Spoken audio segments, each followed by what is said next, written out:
મહર્ષિ વેદવ્યાસજીનો જન્મ થયો, આકાશમાંથી પુષ્પ વૃષ્ટિ થઈ અને આજે પણ અષાઢ મહિનાની પૂર્ણિમાના દિવસે વેદવ્યાસજીનો જન્મતિથિ અને એ દિવસને મહાન દિવસ ગણવામાં આવે છે. અને આજે પણ એ તિથિ આપણે કઈ તિથિ તરીકે ઓળખીએ છીએ? અષાઢ મહિનાની પૂર્ણિમા, ગુરુ પૂર્ણિમા. કારણ કે 12 પૂર્ણિમા આવે છે 12 મહિના. એમાં શરદ પૂનમ હોય, હનુમાન જયંતિ પૂનમ હોય, ગુરુ પૂર્ણિમાની પૂનમ હોય, હોલિકા પૂર્ણિમાની પૂનમ હોય છે. પણ જે મહાનમાં મહાપૂર્ણમ હોય તો અષાઢ મહિનાની ગુરુ પૂનમ. તે દિવસે વેદવ્યાસજીનો જન્મ દિવસ છે, જન્મતિથિ છે અને આપણે એને આજે પણ ઓળખીએ છીએ. વેદવ્યાસજી પોતાના માતુશ્રીની પાસે ઘણો સમય માટે રહ્યા છે. કહ્યું કે માં, તારે જોઈએ તે વરદાન માગી લે, મારે જવું છે. મચગંદા એ માગ્યું, બેટા હું જ્યારે તને બોલાવું ત્યારે આવી અને તું મારી પાસે ઉભો રહેજે, આટલું વરદાન.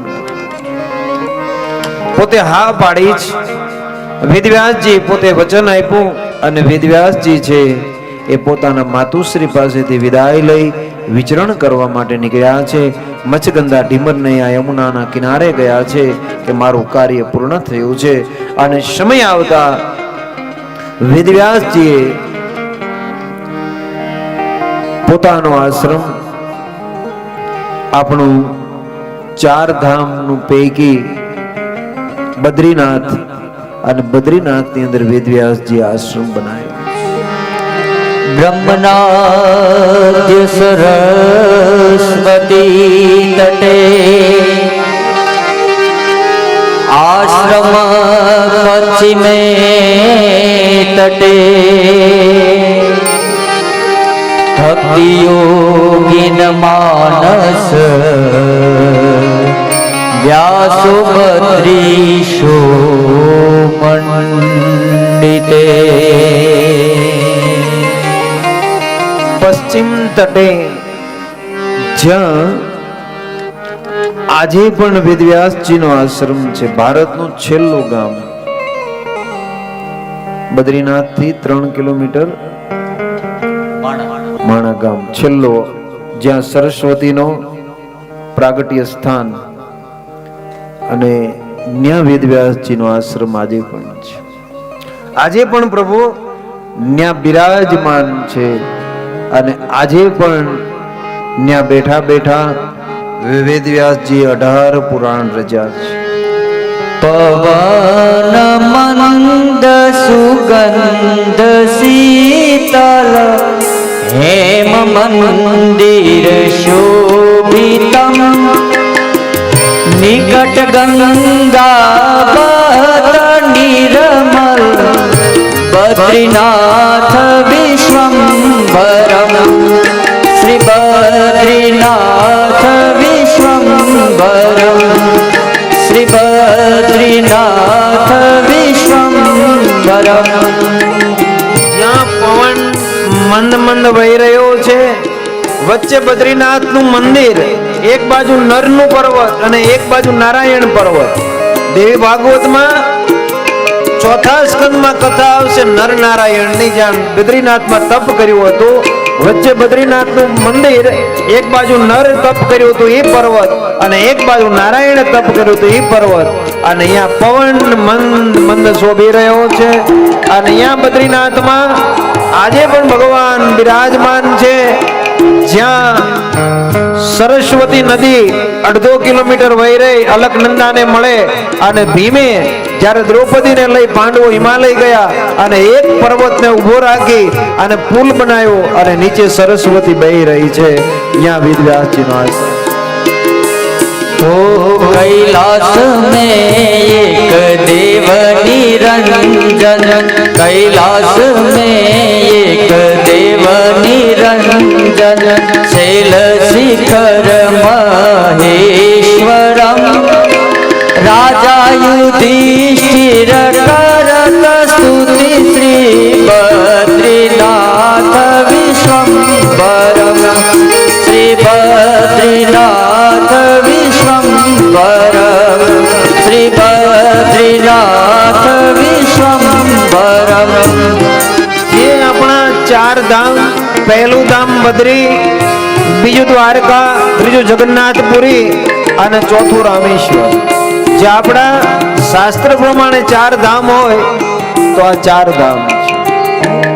પ્રથમ બદ્રી, દ્વારકા, જગન્નાથપુરી અને રામેશ્વર એ આપણા ચાર ધામ છે. અને ઉત્તરાખંડના ચાર ધામ હોય તો બદ્રી, કેદાર, ગંગોત્રી અને યમનોત્રી જે ઉત્તરાખંડના છે. અને યુધિષ્ઠિર મહારાજ જ્યારે પાંડવો હિમાલય ગયા અને છેલ્લી સ્તુતિ જો યુધિષ્ઠિર મહારાજે કરી હોય તો બદ્રીનાથમાં, અને એ આજે પણ પ્રાદુર્ભાવ. બદ્રીનાથ કે પંચરત્ન, બદ્રીનાથ કે પંચરત્ન, પઠતી પાપ વિનાશનમ, કોટિ તીર્થ ભવેત પુણ્ય પ્રાપ્યતે ફલદાયકમ. શ્રી બદ્રીનાથ વિશ્વંભરમ શ્રી બદ્રીનાથ વિશ્વંભરમ. જે આજે પણ બદ્રીનાથની અંદર સરસ્વતી અલકનંદાને મળે અને અલકનંદા ભગવાનના મંદિરથી ચરણ સ્પર્શ કરી અને અલકનંદા ગંગાજી નીકળે, સરસ્વતીમાં મળે. અને અહીંયા વેદવ્યાસજીનો આજે પણ આશ્રમ.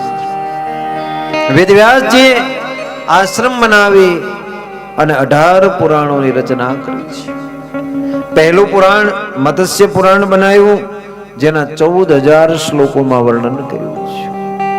બીજું પુરાણ વેદવ્યાસજી માર્કંડ પુરાણ બનાવ્યું, જેના 9,000 શ્લોકોની અંદર વર્ણન કર્યું છે.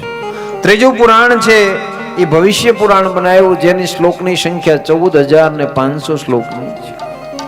મહર્ષિ વેદવ્યાસજી શ્રીમદ ભાગવત પુરાણ બનાવ્યું, જેની શ્લોકની સંખ્યા 18,000 શ્લોકોની છે. મહામુનિએ બ્રહ્મ પુરાણ બનાવ્યું, જેની સંખ્યા 10,000 શ્લોકોની છે.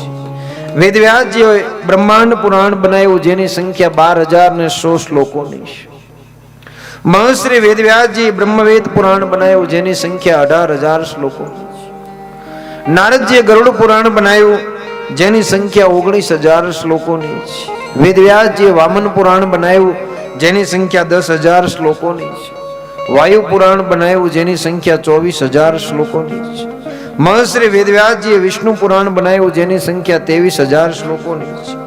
વરાહ પુરાણ બનાવ્યું, જેની સંખ્યા 24,000 શ્લોકો છે. મહર્ષિ વેદવ્યાસજી અગ્નિ પુરાણ બનાવ્યું, જેની સંખ્યા 16,000 શ્લોકોની છે. મહર્ષિ વેદવ્યાસજીએ નારદ પુરાણ બનાવ્યું, જેની સંખ્યા 25,000 શ્લોકોની છે. વેદવ્યાસજીએ પદ્મ પુરાણ બનાવ્યું, જેની સંખ્યા 55,000 શ્લોકોની છે. નારદજીએ લિંગ પુરાણ બનાવ્યું, જેની સંખ્યા 11,000 શ્લોકોની છે. વેદવ્યાસજીએ ગરુડ પુરાણ બનાવ્યું, 19,000 શ્લોકો છે. કુર્મ પુરાણ બનાવ્યું, જેની સંખ્યા 17,000 શ્લોકોની છે. વેદવ્યાસજીએ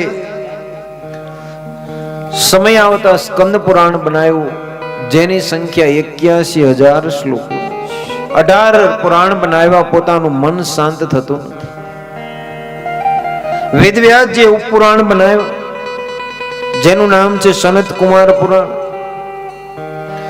મહેશ્વર પુરાણ, શિવ પુરાણ, દુર્વાસા પુરાણ, કપિલ પુરાણ, મનુ પુરાણ, ઉષ્ણા પુરાણ, આદિત્ય પુરાણ, કાલિકા પુરાણ, નરસિંહ પુરાણ, પરાશર પુરાણ અને વશિષ્ઠ પુરાણ. પણ પોતાનું મન એમ કે છે કંઈક બાકી રહી જાય છે, હજી હું પૂર્ણ થયો નથી, કંઈક અધૂરું. આટલા પુરાણો રચ્યા પછી પણ પોતાને એમ થઈ જાય કંઈક બાકી. ત્યારે આપણે મનુષ્ય દેહ મળ્યો, પણ હજી આપણે આખી કથા પૂર્ણ સાંભળી ગયા નથી. જો એક ઋષિ તમારા માટે અને મારા માટે જો આટલી વ્યવસ્થા કરતા હોય તો આપણે તો આનું જતન કરવાનું. આપણે લખવાનાય નથી, આપણે ભૂખ તરસ વેઠવાની નથી, આપણે તો ફક્ત આનું જતન કરવાનું છે. બદ્રિકા આશ્રમમાં આજે પણ જેને સૂકા પાંદડા આરોગી, ઠંડી તાપ તડકો વેઠી અને તમને ને મને 18 પુરાણ આપ્યા છે, ઉપપુરાણ આપ્યા છે, આ તમામ યશ છે એ વેદવ્યાસજીને જાય છે. એનો ઉપકાર આપણા ઉપર છે. અને એ વ્યક્તિ એમ કે છે કંઈક બાકી રહી જાય છે. પોતાના માટે નથી જીવ્યા વેદવ્યાસ, પોતાના માટે નથી જીવ્યા, તમારા માટે, જગતના માટે, મારા માટે જીવ્યા છે. આજે જેની ગાદી ઉપર આપણે બેસીએ છીએ ને એ આ વેદવ્યાસની ગાદી છે. આજે વ્યાસપીઠ છે એ એક વેદવ્યાસજીનું સ્વરૂપ છે. અને અહીંયા બેઠા પછી જ્યારે કોઈ પણ નિર્ણય કરવાનો હોય ને ત્યારે સત્યનો નિર્ણય થવો પડે. અહીંયા બેઠા પછી એક ભાઈએ 50,000 આપ્યા છે એટલે સારું લગાડવું અને બીજાએ કાંઈ નથી આપ્યું તો એનું અહિત કરવું, એ વ્યાસપીઠ નિર્ણય ન કરી શકે, એ સત્યનો જ નિર્ણય કરી શકે. અને જ્યારે વ્યાસપીઠ બધાને સારું લગાડે ત્યારે સમજવું કે હવે આને કળયુગ લાગી ગયો છે. આજે પણ જો એક સત્યની પીઠ હોય તો વ્યાસપીઠ છે. અને અહીંયા તમારા નામ, નિયમ, આસન અને પ્રાણાયામ જ્યારે હોય અને ભગવતીની ગુરુ કૃપા હોય ત્યારે જ આપણે અહીંયા સુધી પહોંચી શકીએ છીએ. મહારાજ બતાવે છે કે પોતે કહે છે કે કંઈક બાકી રહી જાય છે, કંઈક અધૂરું છે, પણ મને રસ્તો કોણ બતાવે? ત્યારે પોતાને વિચાર આવ્યો કોક રસ્તો બતાવશે. અને એમાં મહર્ષિ નારદજી વિચરણ કરતા કરતા નીકળ્યા છે. સામવેદનું જ્ઞાન છે, નારાયણનું સ્મરણ કરતા કરતા વેદવ્યાસજી છે એ પોતે બદ્રીનાથમાંથી પ્રસ્થાન